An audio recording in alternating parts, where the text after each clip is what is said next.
Hivi ni baadhi ya vitu ambavyo wakazi wa Dar es Salaam wakivifanya ni vitu vya kawaida, ila kwa wakazi wa Geita, Bariadi, Misugusugu ndani huko ni anasa. Kitu cha kwanza,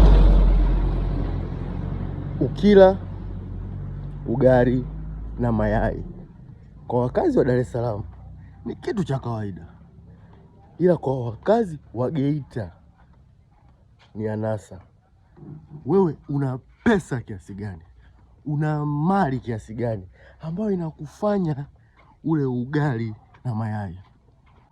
Kitu cha pili, kujipulizia perfume kwa wakazi wa Dar es Salaam ni kitu cha kawaida, ila kwa wakazi wa Geita, Misugusugu, Njombe ni anasa. Hivi wewe una usharobalo kiasi gani, una ukuu kiasi gani, una ustanashati kiasi gani, kiasi kwamba jasho lako linakukera mpaka ujipulizie perfume?